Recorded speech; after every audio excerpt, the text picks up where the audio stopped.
What's going on, ladies and gentlemen? My name's Dermy Wormy, and I'm back with another Chaturday, guys. I'm back, and by the way, this shirt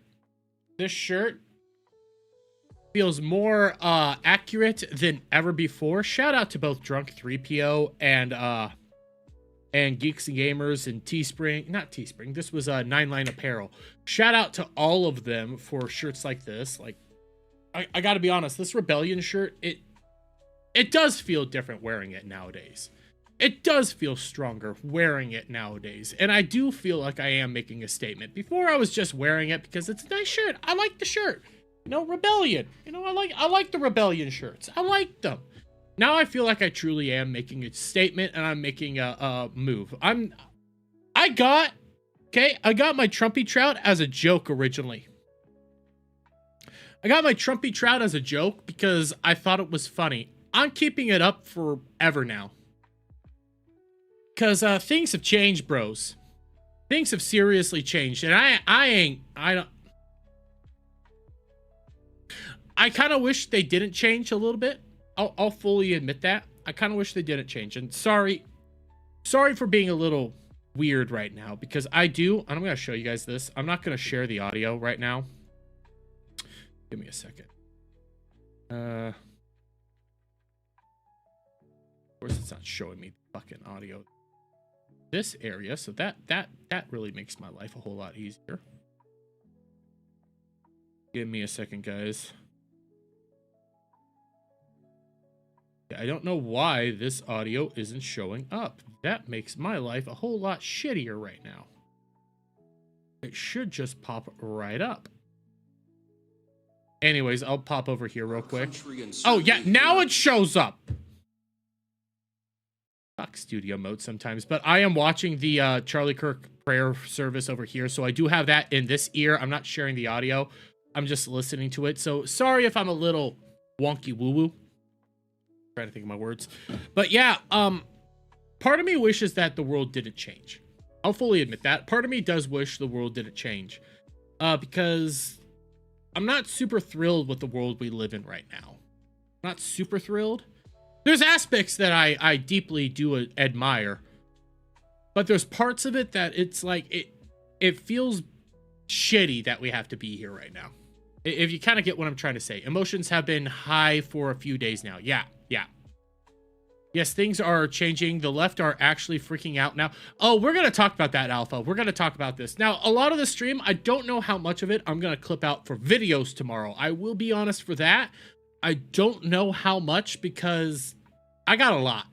Okay, guys, I got a lot to talk about.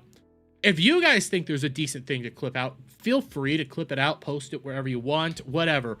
I personally right now,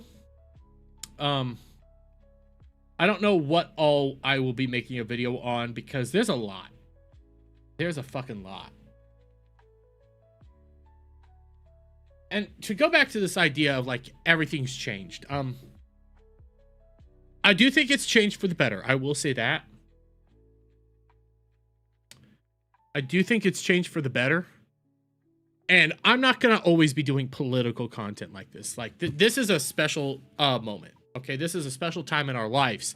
This is a special thing. Like, even when it came to Trump, both the Trump boom booms, and then when Trump won, I only did like maybe a week's worth of content on that, and then I moved over. Eventually, we will go back to talking about tards freaking out on the internet. We'll go, well, I mean, some of us are going to be talking about tards tonight. Don't you worry. I got a tard for you guys tonight.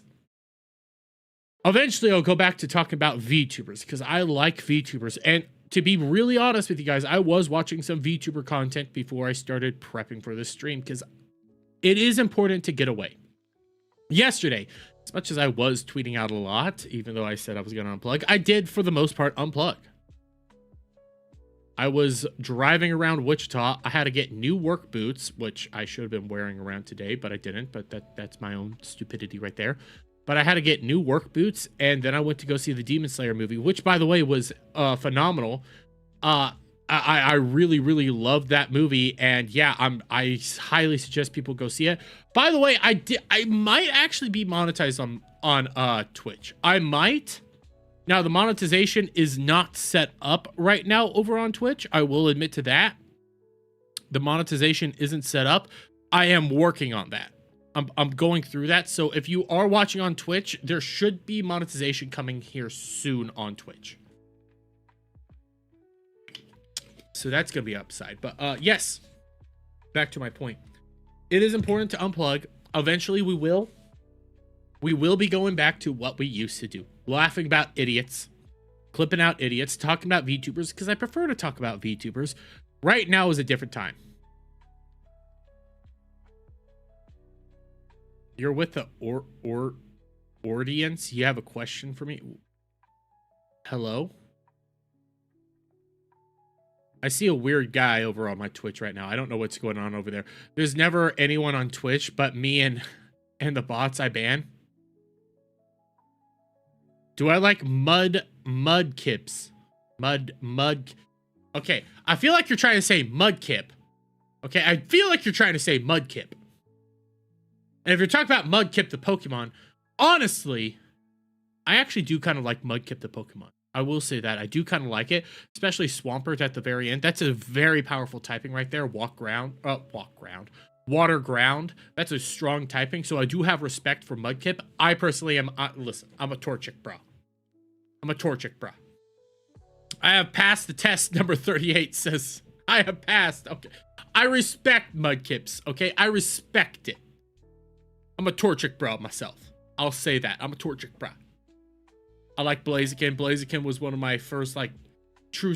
when I grew up watching, like, Pokemon and playing Pokemon and stuff like that, you've been marked safe by the ordinance. Farewell. That's a weird one over there, but I respect it. Yeah, Weasel, only you and some other people watch on Twitch, but I do have Twitch. I should be getting monetization set up maybe within the day or so. I just need to sit down and do a lot of that stuff and read through like what it is that I'm filling out before I fully get that set up. That being said, though, back to what I was saying, like, we will go back to normal. I have some normal tonight. Don't worry. I have some normal. Like, I have some things I want to talk about. A few things that aren't political. Well, okay, one might be. Okay, two might be political. Actually, it all might be political now that I'm thinking about it more. I'm looking at it. But okay, part of it might not be the political that you're thinking. It's not all dedicated around, you know, Charlie Kirk. But a lot of this is still dedicated around Charlie Kirk because of what happened to Charlie. What happened to Charlie changed this country. What happened to Charlie changed this world. Some of it for the better, some of it not so much. But I do have to say, we are seeing the scumbags of the societies. We are seeing the demons and the darkness and the evil fucking twat nuggets come out all over the place. And they're scared right now, rightfully so, mind you, because we're not backing down. The best part about it, the best fucking part about what has happened is we can point to them and we can call them the fuck out now. We can point to so many people and say, we've been telling you this for years at this point in time. And this world's completely changed, and they're believing us finally. They're listening to us, and I got some people to call out too.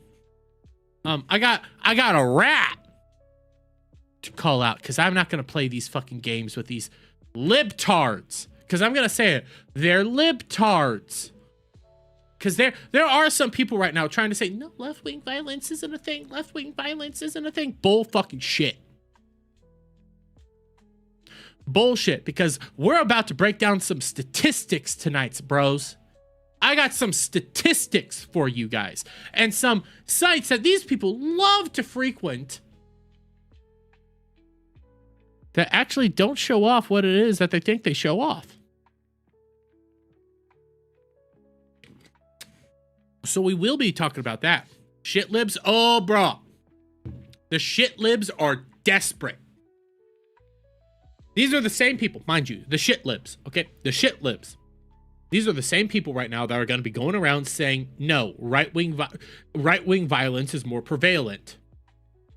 We'll break down those stats and how they can't be trusted. I'm going to tell you right now, those stats can't be trusted, and I'll show you where they get a lot of these stats from. 2, shit libs right now are desperately trying to pin everything on the right. desperately. These are the same bastards that will come out here and are pushing a narrative right now that it was MAGA that shot Trump, because there's some groypers out there that hate, not Trump, but Charlie, because there's groypers in the world that hate Charlie, which, okay, sure. Problem is, we kept digging deeper and deeper into this bro, and he's not a righty, guys. He was dating his live-in boyfriend who was transitioning and was a part of a bunch of furry groups. Hey, I said that when the bullets came out, mind you. And I got called conspiracy brain. Oh, look, it's true now. The shit libs are desperate. And I'm going to call out the shit libs because I know a lot of people are saying, hey, we need to be able to talk to these people. We need to be able to discuss these people. We need to be able to meet with these people. The shit libs aren't trying to discuss. They are trying to bury the story, and they're trying to not take responsibility and accountability for what the fuck happened. They are trying to blame it on everybody else, not themselves. Not take responsibility. They are the bastards right now trying to mock certain things and trying to say, no, you're dumb, you're dumb, you're dumb. Those people need to be called the fuck out and called up to the mat. And I got one of them. Their current cope is the shooter had a 2-year-old account on 4chan. Oh, bro. You know what? We'll start with this. We'll start with some shit lib shit. Okay? We're going to start with some shit lib. Because, you've all seen this, and I'm going to pull it up here, okay? I'm going to pull it up here. Here's Not So Erudite, who we will be bringing back, mind you. Here's Not So Erudite. An individual who produces and works very close, very, very close to Destiny. Okay, this is the person that Phil Labonte called a rat, and Gal said that we should be, conversing with. No. I know Not So Erudite a whole lot better, and I'm not shitting on Gal, mind you. I'm bringing up Gal for a respectable reason. She said this is an individual that we should be talking to and not calling a rat. No, this is not somebody we should be talking to. This is somebody we should be calling to the mat right fucking now, because this person does produce production work and works closely with Destiny. This person outright defended Destiny when the Pixie shit went down. Only recently has been running away, but she's one of the individuals out there being a shit lib and trying to blame everything on the right. And you can see it right here. You can see it. She's quote tweeting Blair saying it's both sides would imply that both sides are experiencing their presidents being shot and influencers being publicly executed, which is true. Anybody playing this both sides shit or trying to say, no, predominantly the violence is coming from the right, that's bullshit, because we have this here, and I'll zoom in. I'll show you what it is that Not So Erudite said. In the time of grief, a tit-for-tat comparison is icky, but spreading lies that this is one side while the data vehemently disagrees is a huge problem. Okay, let's take a look at the data, shall we? Because I actually did look this whole thing up right here. This comes from Reuters, and you can barely see it because of how I have my Brave set up right here, but the article is titled, Political Violence in Polarized U.S. at its worst since 1970s. That is the title of the article, okay? And I skimmed this article. In contrast to the 1970s, much of today's political violence is aimed at people instead of property, and most of the recent deadly outbursts tracked by Reuters have come from the right. Case in point, the Trump supporter who shot a neighbor he suspected of being Democrat, which, okay, yeah, that's bad. I don't see any links here to any of your evidence, to any of your proof of any of this. I see 0 links, and when we scroll down to the part that they keep spreading around a whole lot, okay, which is all the way down here, ideology behind 18 fatal political attacks identified by Reuters since the Capitol riot. Well, where's your sources? I'm seeing no links to sources. I'm seeing no evidence. I'm seeing you just say that. So, okay, I'm already ignoring this.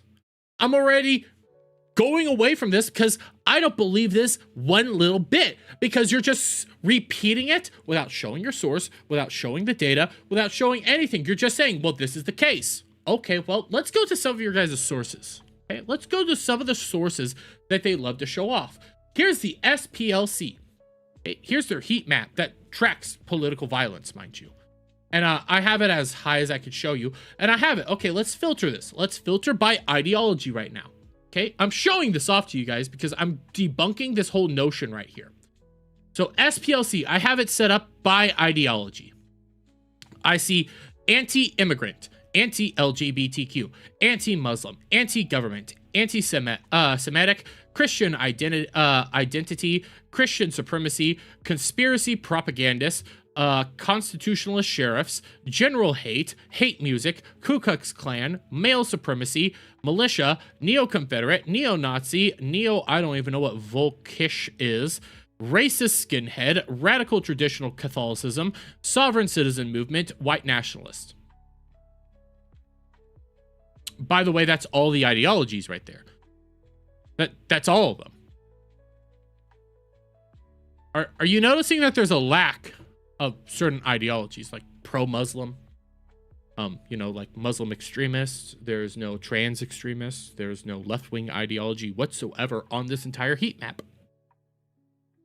So you already have this particular evidence skewed one drastic way. There's no ideology that the left holds on this particular map. There's none of them there. And you might be saying, okay, well, that's one. Well, let's go to a second one, shall we? Let's go to a second one. ADL.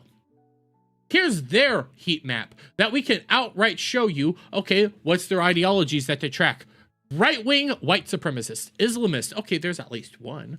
Right-wing anti-government. Well, what does that mean?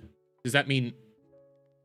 What does anti-government mean? And you can even come over here to identify. This category primarily includes movements that fall under the umbrella of the so-called Patriot Movement, the militia movement, including 3%ers and Oath Keepers, the Sovereign Citizen Movement, which is completely different than anything Oath Keeper, mind you. Soft Cids is insane and schizos, but hey, okay, we're gonna count that. Let's see, and the tax protest movement. It also includes right-wing anti-government survivalists. So that's varying amounts of different ideologies all lumped into one big group. Okay, well then we have left-wing. Then we go right-wing other.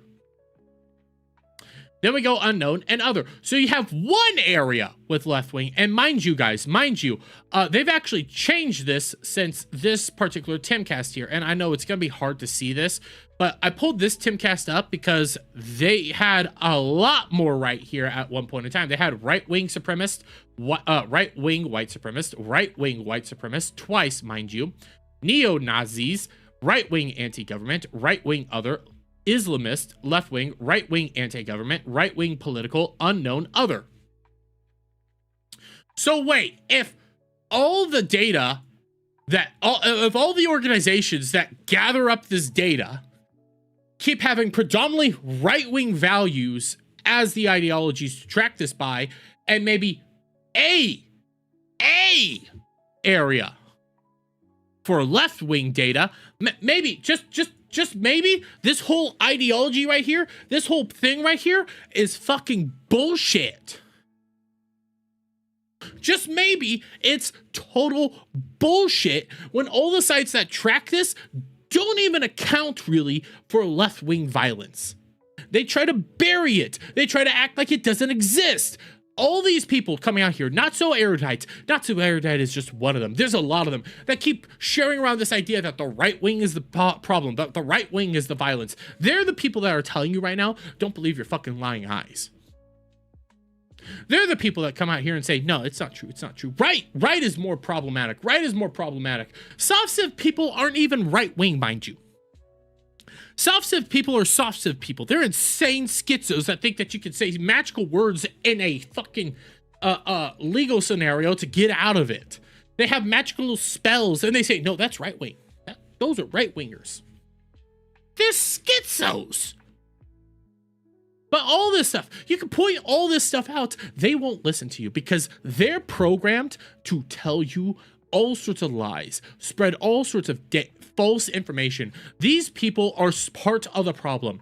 These schizophrenic, nightmarish psychos are part of the problem. People like Not So Erudite, people like fucking Destiny, fucking not Vosh, but one of the guys that she keeps tweeting, Dev. Fuck Dev. Fuck him. Should have taken Pippa's advice long time ago. People like Wick TV, individuals like Hutch. Those people are out there right now trying to lambast and say, no, it's the right, because they can't take responsibility or accountability. You must be able to take accountability and responsibility for us to move forward. You can't keep hiding behind these false statistics that we can prove over and over again are total bullshit. Okay, you can't keep doing it if you want us to actually keep moving forward in society. You can't do that. Because if you keep spreading these bullshit lies, you're not gonna fix anything. You're gonna make shit worse. That's why when I hear people say, no, we need to come together. We need to work together. We need to be one with these people. I'm not going to do it until you can come out here and admit that you were wrong. Say that the data I was sharing was wrong. Say the information I was sharing was wrong and I was wrong for sharing it because obviously I am wrong right now. Until you could do that, I cannot coexist. I cannot hold your hand or extend the olive branch. I can't do that because the problem is people like Not So Erudite, Destiny, all those freaks, they let the wolves in the door. They let these schizos in the door. And if you disagree with that, reminder to everybody, Hassan and Vosh started in Destiny's chat. They grew from Destiny's orbit. Who are the problem childs right now? Who is the ideology that has the most issues right now? Until you can account for that, until you can accept that, until you can take that and understand that you let the wolves into the whole house, you brought these people in, we cannot go forward. We cannot make actual change. Because you live in a false reality, a reality that does not exist, and you want to keep blaming it on us. Suck my dick. That's what I'm going to say. So when I see Not So Erudite, and I'm going to pull this up. I'll pull it back to what I had pulled. Okay, give me a second. I have so many. When I see Not So Erudite, okay, pulling up my bookmarks.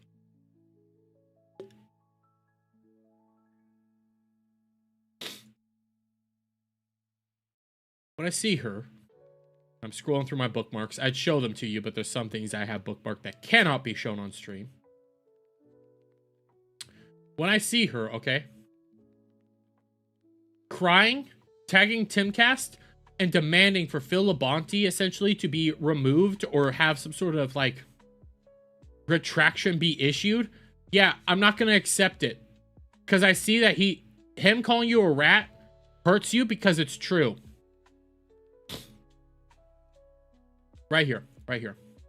Because she tweeted out, well, Phil retweeted a video she posted where she's like, no, this is not the liberals. This is not the liberals. We are not like this. And then she started crying. Hey, at Timcast, your boy is lying about me because it's personal, apparently. We have never met or spoken. Want to facilitate the first chat and see what he's so mad about? I'm willing to bet you $500 what he's mad about are posts where you're coming out here saying shit like this. I'm willing to bet that's what he's mad about. And I looked up what could he possibly be mad about? Oh, you not wanting to take accountability or responsibility and admit that the shit libs are the problem right now. I could point to leftists all day and night, but until shit libs take responsibility for the actions they took, take responsibility for all the shit that's going out there, and quit saying it's a both sides fucking issue, until they do that, we cannot coexist. We cannot be a part of the same group. We cannot move forward and fix the problems here because you want to keep blaming us. You want to keep denying reality and say that it's our fault. Past 2 weeks, Okay, past 2 weeks, what have we seen? Catholic school shooting. We saw old footage, mind you, old footage of Irina, I cannot pronounce her name, being murdered. Now we see Charlie Kirk. How can we move forward until you guys accept your own failures? Accept where you have fucked up. Accept that you let the wolves into the house. How can we move forward as a society? We can't. Because part of change, part of actual change, is accepting your own faults. Is accepting what you did was wrong and accepting where you fucked up. That's a big part of change. You cannot properly change anything until you say, okay, I fucked up. Because if there's lefties out there who still are lefties, if they're still liberal, I don't care. But if they say, hey, we fucked up, we should have thought this through a little bit more, and you're right, I'll extend that olive branch. We can disagree on financials, on economics, on all that stuff. We can disagree on things here or there, gay marriage, whatever. But until you can outwardly say, hey, we fucked up letting these people in, it is obviously not the right that's doing the extremism. Until you can admit that, you're never going to win again, and you're never going to be able to fix the country. You are driving people further and further away from you because you're trying to make excuses for your actions. And these might be the mild excuses, mind you, the both sidesisms and all that. Those might be the mild excuses. There's much worse excuses out there. You have to accept your own faults.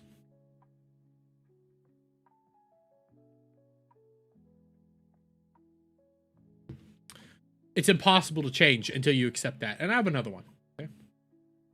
Because I like the people telling me I need to team up with Not So Erudite.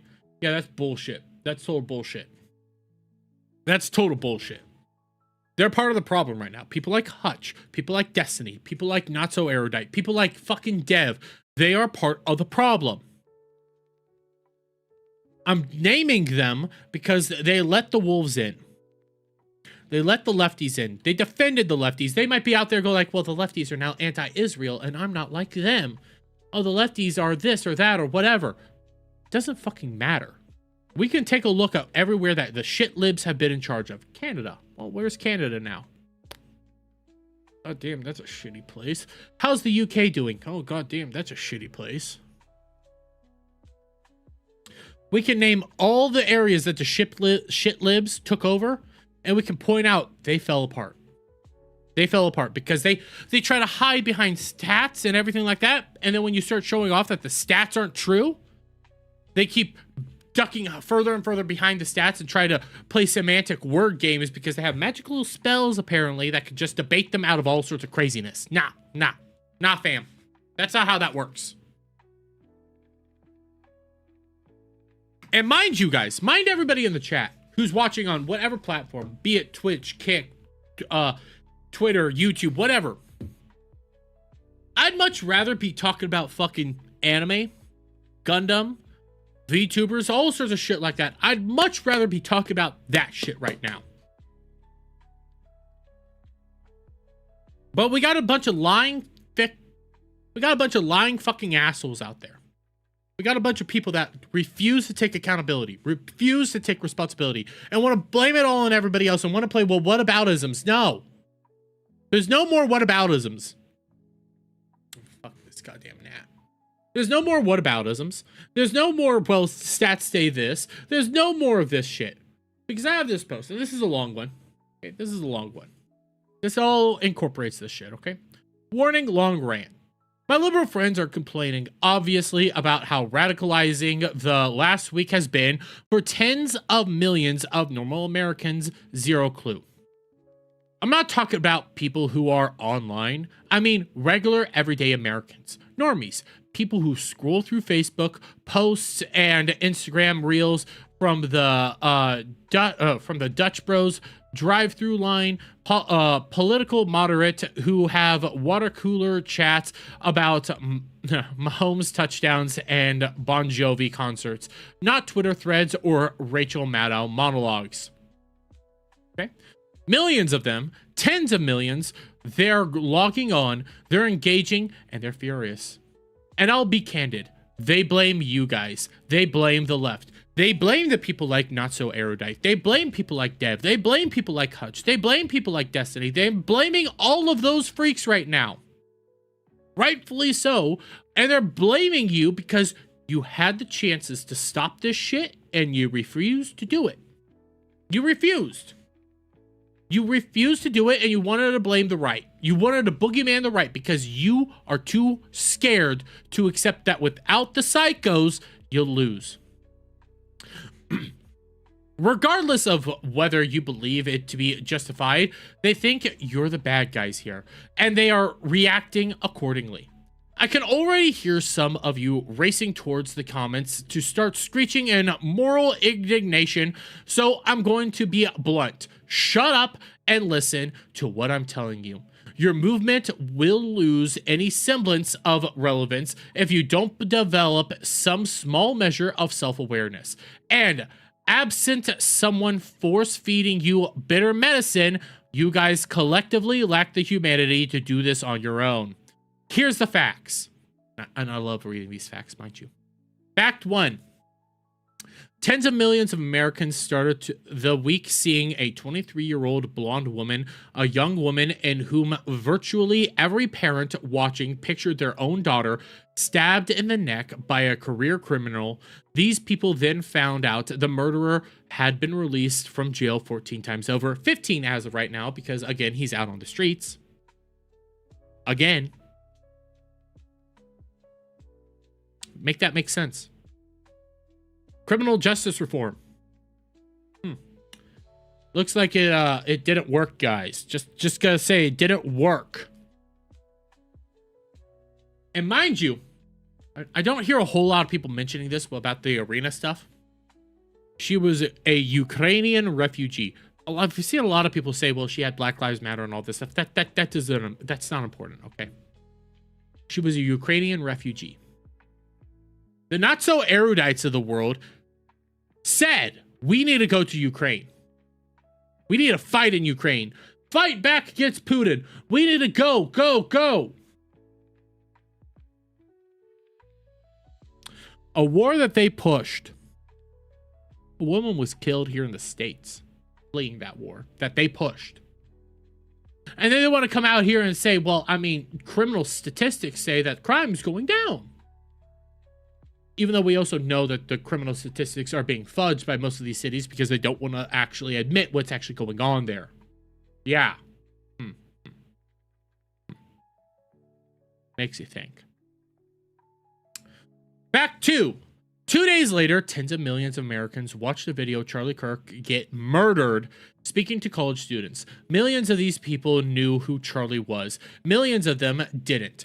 Upon seeing the video, however, these normal Americans from across the land and across the political spectrum agreed that he was the victim of a terrible, fundamentally unjustifiable crime, and their hearts broke in sympathy for his family. Good people who had never even heard the name Charlie Kirk before wept. Wish I bookmarked this video, okay? Because I want to tell you guys just how powerful the impact of Charlie Kirk was, and I wish I bookmarked this. I saw a video today of a lesbian, okay? This is powerful, mind you. And she said she went to church for the first time because of what happened. Never was really that political moved or anything like that, but she went to church for the first time. She was talking about like what she was wearing. She was like, well, I have these sleeves and stuff, so I didn't know if I should come in or do this or do that or whatever. And she was like, I went there, you know, with long sleeves, you know, doing the girly girl stuff. She might be a lesbian, but let's be fair here. She's still a girl. And she sat there and said it was a spiritual awakening for her. She went to church for the first time because of what happened. She disagreed with Charlie Kirk, but because of what happened, she went to church. And I've seen thousands of those videos today. Thousands.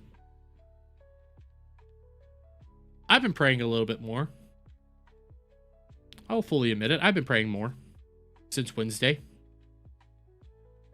I need to go to confession before I can step back into a church. I need to do confession first. That's a practice primarily within the Catholic faith, in which I confess my sins, because I'm a sinner, bros. I am not a good person. I have fucked up in my life. But I do feel motivated and energized to go to confession and confess my sins before I can properly go to church again. Because it is important. It's important right now, because what happened changed people. And the shit libs like Not So Erudite, the shit libs like Dev, Short Fat Otaku, the shit libs like Hutch, the shit libs like fucking Hassan and all, well, Hassan's a leftist, but like Destiny, all those people are the problem. And yes, I'm a Catholic. I was born Catholic. I was raised Catholic. I went through confirmation within the Catholic faith. I identify as a Catholic if I'm talking about my religion. I'm not Protestant. I'm not Methodist. I'm not any of that stuff. I identify as Catholic. I have always identified as Catholic. That is who I am. And I need to go through confession before I can move forward.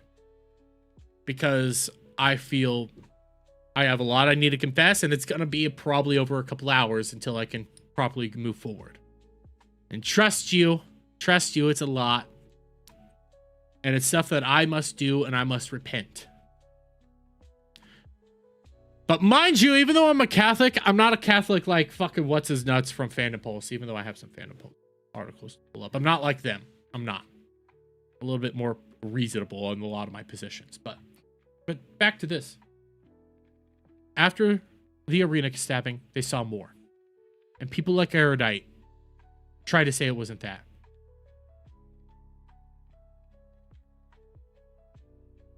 I'm going to give the priest PTSD through all the VTubers sitting alone. Oh, bro. I'll probably give him PTSD for the shit I don't talk about on stream. That I'm still not proud of, but I need to go to confession. I need to confess. Fact 3. Immediately after seeing the footage of peaceful young men getting shot in the neck, these same people logged onto Facebook and Instagram. Remember, we are talking about regular Americans, not perpetually online Twitter or Blue Sky users, and saw some of their local nurses, school teachers, college administrators, and retail workers celebrating this horrific crime. Not just defending it, but cheering it.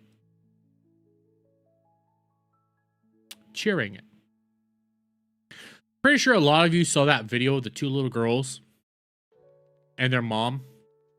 And those 2 little girls were like, oh my God, you have good news? Trump got offed? Vance got offed? Elon Musk got offed? Think of that. Think about how that changes people. Think about how that hurts people. Hurts normal people. We're not talking about people like me that's schizo. We're not talking about people like Cloud. We're not talking about any of those people in this world. Think how that changes people. Seeing videos like that. I'll also say I hopped on Twitter for the first time in a long, not Twitter, but Facebook for the first time in a long time because I was curious. I can safely tell you right now, I saw a lot of people not posting deranged shit. I haven't hopped on my local Instagram because I know a lot more of these people go on Instagram that I used to grow up with. I'm terrified to see what they're saying. But I did see some people that aren't super plugged in. Like, they know what's going on. They're not stupid. I saw one of them. Guy who I really respect, that I grew up with, that I went to high school with. He does his good deeds. He does what he does right. Not the best man in the world, but I do respect him a lot. And if Silver's watching right now, you can DM me and I can tell you who it is. Because Silver and I grew up with this dude. But he's a just man. That's what I'm going to say. Super cool dude. Love that dude. Was in Scouts together with him. He called out everybody that we went to school with and said, if I see you praising what happened, we are not friends. He walked the other way. And I have so much respect for that dude. I've always had respect for that dude. He's a great man, a strong man, and a true man. He was one of the best people that I went to school with. And seeing that actually did touch me. And I saw a lot of others say similar shit. Shit that I was never going to be expecting to hear from some people. Shit like that truly does change people. Seeing people like that truly does change you.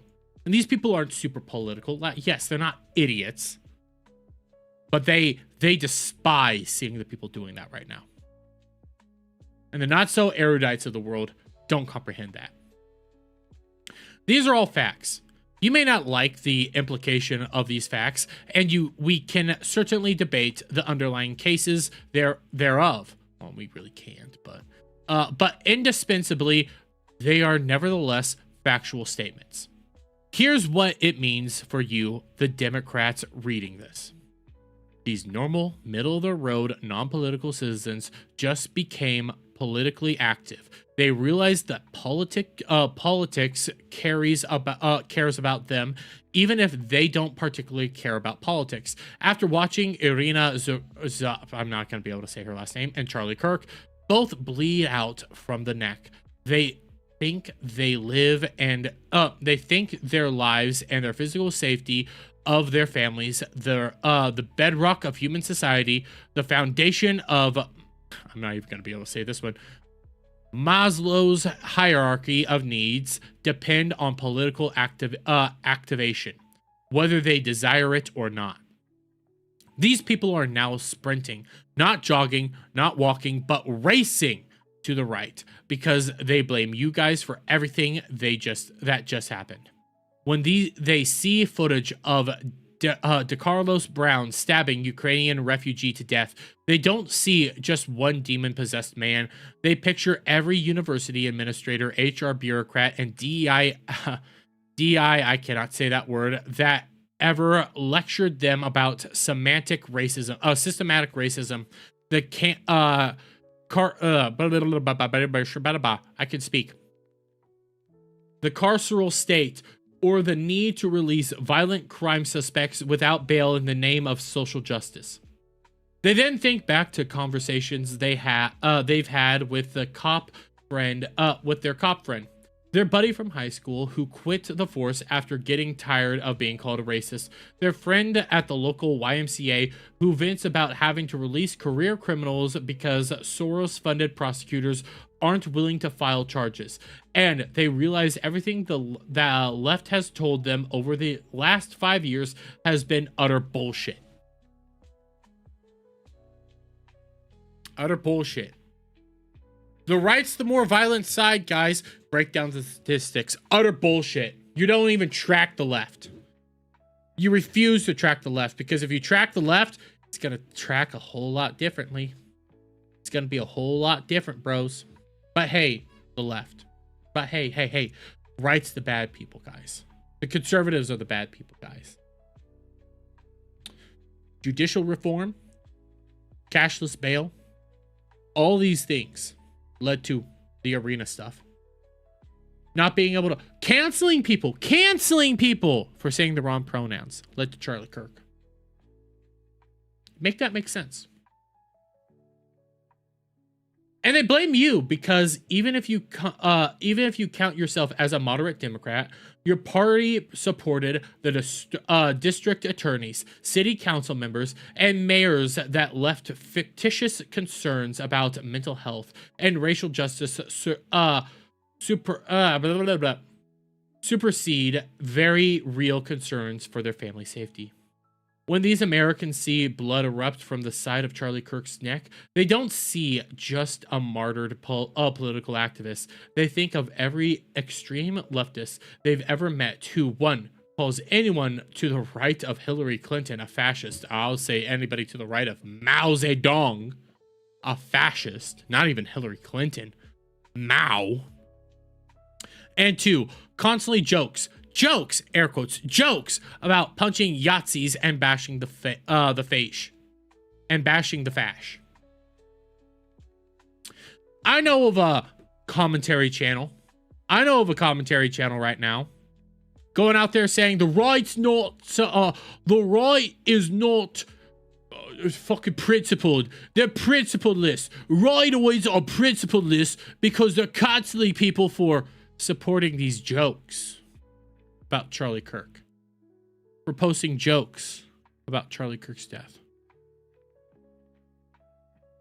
And I did the accent for a reason, guys.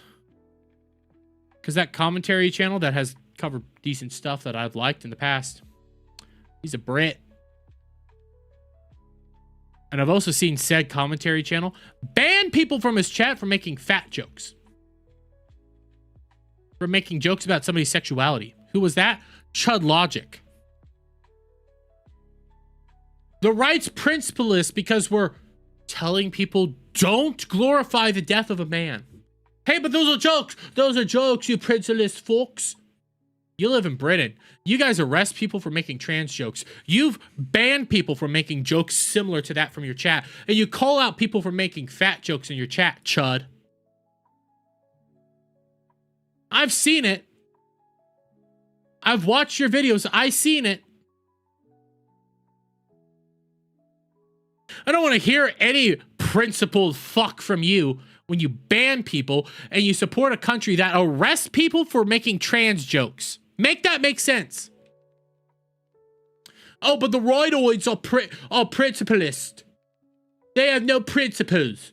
You roidoid fucks. Fuck you, chud. They realize that there really don't exist people who wish to see them dead. They realize that there are people that really do exist to wish them dead. For their moderately conservative political beliefs, their Christian faith, and even the color of their skin. They ask themselves if the violence visited upon Charlie might one day show up on their own doorsteps. And they blame you because even if you're just a center-of-the-road liberal, you lack the courage to police your own ranks. You let modern-day Maoist Red Guards run loose across every fact of society. And what started with social media struggle sessions has now turned into 30.06 bullet holes.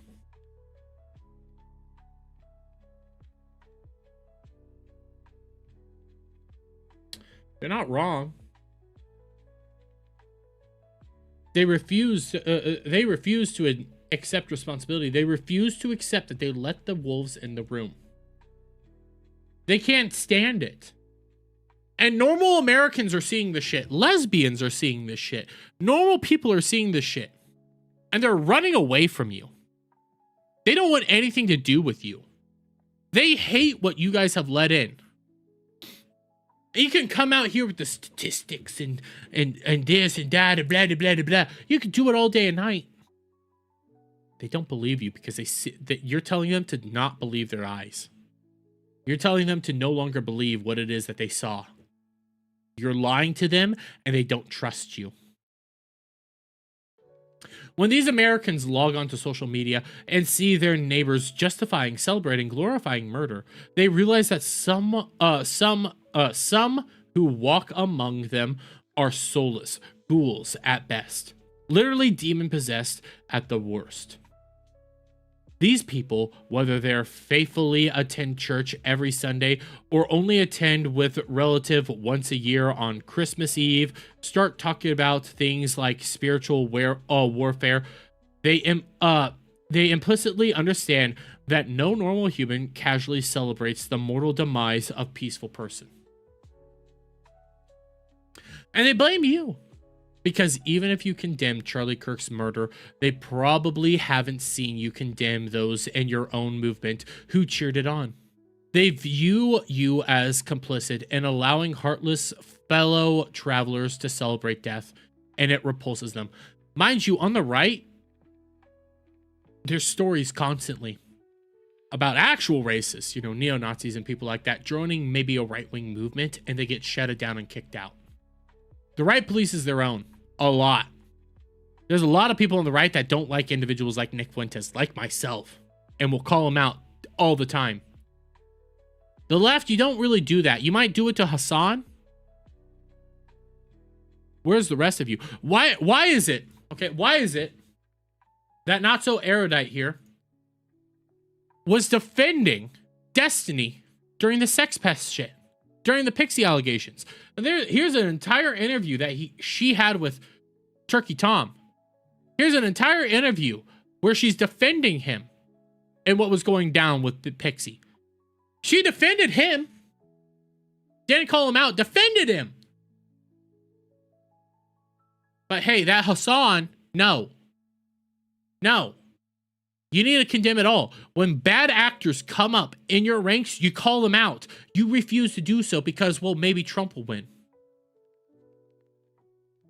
Sorry, that's not how it works. We condemn our own constantly.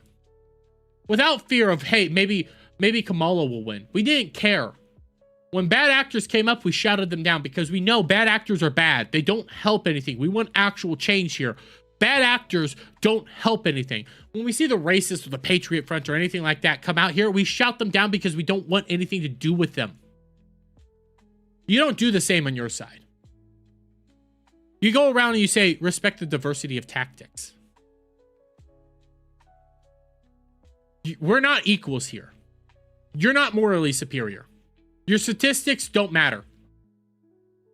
For all these situations, what has your response been? Nothing but bullshit. In response to Arena bleeding out on the floor of a train, you post bullshit statistics about reductions in reported crime when everyone who's ever been to a major urban center in the last decade knows that actual crime has skyrocketed, only for victims not to waste their time reporting it to cops that don't have the manpower to respond and prosecute, that seek to downgrade as many felonies as possible to misdemeanor citations. I want to say this, speaking of those people. Okay, I'm going to say this, speaking of those freaks. They were freaking out that Trump was going to send the National Guard this week or here soon to Chicago. And they were saying, well, look at Chicago crime statistics, guys. Look at those. It's obviously good over there. It's obviously fine. How many of you guys knew this? In Chicago, the mayor removed what were gun alerts. Okay, gun alerts. I'm probably saying it wrong, but it was essentially a system in which, in Chicago and some of these more crime-ridden areas, every time a gunshot went off, Chicago PD, ambulance, and people like that would immediately be alerted to it. It would immediately track it, go to the spot. How many of you guys were aware that he removed that stuff? Probably not a lot of you.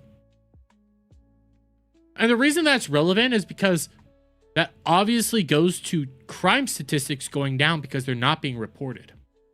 So if you're removing the system in which you report a lot of that stuff, if you're removing the system that is there to report this and acknowledge it, yeah, crime is going to go down because you're not reporting it. You don't know what's happening. You refuse to admit that it's happening. It's almost like if you don't report stats, crime looks like it's going down, but in reality, it's not. It's just getting worse. You just don't want to admit it. In response to a 31-year-old man taking a bullet to the neck in front of his family, you post nothing but bullshit whataboutism. What about January 6th? Honest answer. After you let Liz Cheney spend 2 years operating a star chamber in the House, combined with countless other failed attempts at lawfare against Trump, no one cares anymore. What about Mike Lee making a dumb joke on Twitter about some guy in a mask in Minnesota? No one outside of Utah, D.C., or Twitter knows who Mike Lee even is. I don't even know who Mike Lee is off the top of my head right now. And even about the Minnesota shooter. I'm not talking about the Catholic one. I'm talking about the individuals that were harmed in Minnesota recently. You know, the politicians. The person that did it was a Mike Walsh person. A Mike Walsh campaigner. Somebody that worked with Mike Walsh. Or Matt Walsh, or whatever it is. The former vice president guy. Yeah, maybe we should look this up. What about Paul Pelosi? Oh, that's my favorite one. What about Paul Pelosi? That's not comparable to Charlie Kirk getting shot. And we all know it. And again, Paul who? When it comes to Paul Pelosi, they like to say, well, you guys were making jokes about Paul Pelosi. People made jokes because the Paul Pelosi thing didn't make sense. They looked at that situation and was like, bro should have been hit in the hammer, but what the fuck happened? The story doesn't make sense. It looks insane. Static, you have it in your intro. What happened at Paul Pelosi? Think about it. How many times do we see this? Yes, we have Shock's head over Paul, but how does that make any sense? You watch two cops come up. Paul's holding the hammer. The other guy's holding hammer. Yeah, underwear. It's like, what the fuck's going on here? And you say, well, he was a radical rightoid. And then we see his house, and it's like his house is an RV with BLM and all sorts of craziness all over it. He's a rightoid? And you go down that entire list of what the fuck happened there, and you go like, well, you made jokes. Because we don't know what happened there, and nothing makes sense. But you guys made jokes, guys. You made jokes. In response to the teachers, healthcare workers, and thousands of other liberals cheering on Charlie's murder, it's nothing but more bullshit and misdirection. It's not that many people celebrating. Yes, it is. Everyone has seen it on their Facebook and Instagram feeds. I thought you guys didn't support cancel culture. We don't cancel people over their opinions. We're more than happy to see people lose their jobs, especially their taxpayer-funded jobs, who are actively cheering on murder. Though, if you can't see the difference, that's your own shortcoming. I don't like people getting canceled from posts that from 10 plus years ago. You know, maybe a racy joke here or there. Maybe a statement here or there from 10 plus years ago. I don't like seeing people get canceled for wearing a hat. For saying the wrong pronouns. I don't like those people getting canceled. You guys are supporting murder. Making jokes about a man who lost his life. Those aren't comparable. I got more proof on that. They're not comparable. You can't act that way. All bullshit. Not even smart bullshit, but stale, mid-grade, low IQ bullshit. Ordinary Americans see right through it, and they don't like how it smells. You probably don't like hearing this, but you need to hear it. Because I'm right. And as you reflect on this, you know I'm right. The ranks of my political movement gained millions of righteously angry new members this week. We have a mandate to ensure these crimes never happen again, and that's exactly what we are now going to do. If you want to keep a seat at the table as we do so, you'd better clean house and start policing your own. You better start admitting that you fucked up. You better start admitting that what you're posting out there isn't true. You better start admitting, okay, that this fucking this fucking chart right here is total bullshit. Because we already went through the stats and what they track. I don't see any leftist ideology here. I don't see any leftist ideology here. See one. That's it. One. But hey, the right's more violent. That's the shit that's driving people further and further away from you. That's the shit that pisses people off and tells them, hey, these people aren't being honest. That's the shit that really drives people to go, fuck you. Because in order to listen to what it is that you're saying, they have to deny what it is that they're saying. There was those smart asses that were going around going like, oh, I guess the right's admitting that they're fascist because the shooter had anti-fascist rhetoric on their bullets. I guess that means that they're all admitting they're fascist. That's not smart. That's shit. That's bullshit right there. Charlie Kirk should have been murdered, but that's justification right there. All those people are what's driving individuals further and further away from you. All those statements is what's driving people to go to Christ, go to church, reevaluate their lives, reevaluate their friends, and reevaluating who the fuck it is that they're hiring. They're reevaluating the streamers that they're listening to. Because it's total bullshit right now. Total fucking bullshit right now. And on the notion of Chud Logic, this was an actual statement from him. I'll pull it up. I'm pulling it up. Give me a second. God, I do tweet like a 16-year-old girl right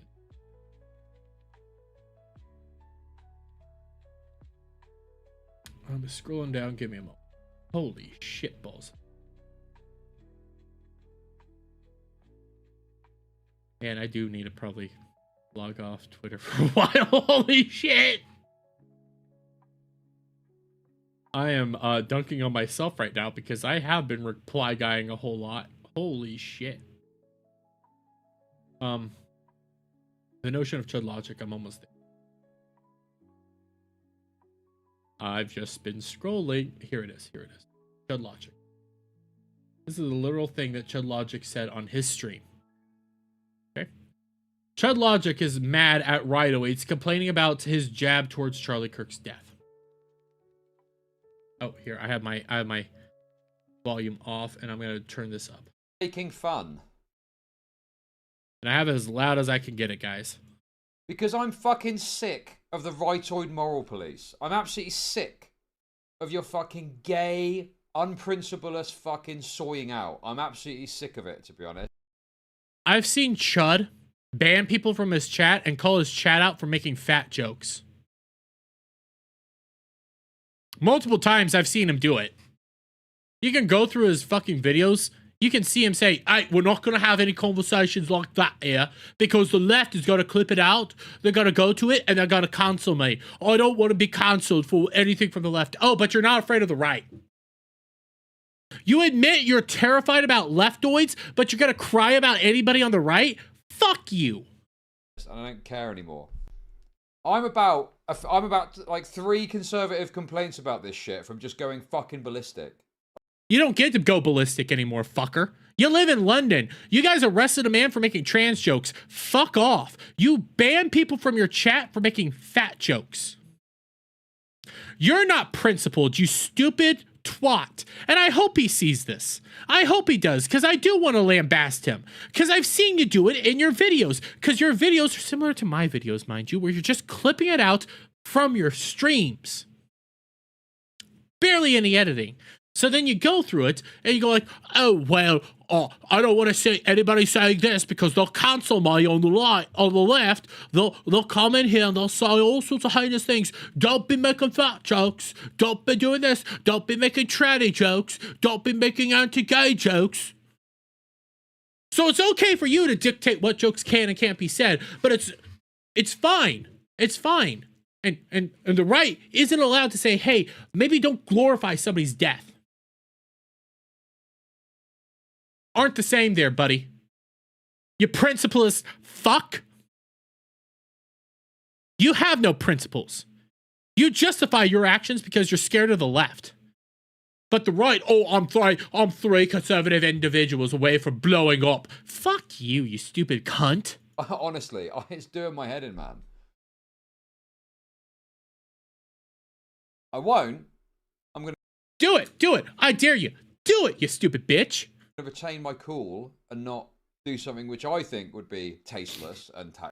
You've already done things that are tasteless and tactless. And I don't want to get that far with it. But honestly, the people that have been fucking on my back about having a take that you shouldn't call people and destroy their lives for liking a joke on social media. The people that have been complaining about the occasional irreverent jab here and there. No. Well, what have we been complaining about? Individuals glorifying the death of a man. Who the fuck's Chud Logic? This bro. He's actually former friends with Destiny. He was kicked out of Destiny's community. He's good friends with Nicholas Diorio. He's a part of that whole little sphere. Yeah, he's a part of that whole little sphere. If he's acting like this, "Oh, I don't want people's lives destroyed because they made a joke about Charlie Kirk." Fuck you. You ban people from your chat for making fat jokes. You have no principles, you stupid twat. Oh, I thought it's so annoying, dude. You're it's annoying. Like, if this was a black person that had died or something, or a trans person, you would be fully supportive of me saying whatever the fuck I wanted about it. No, we wouldn't. No, we wouldn't. These aren't comparable. You're not smart right now, you stupid idiot.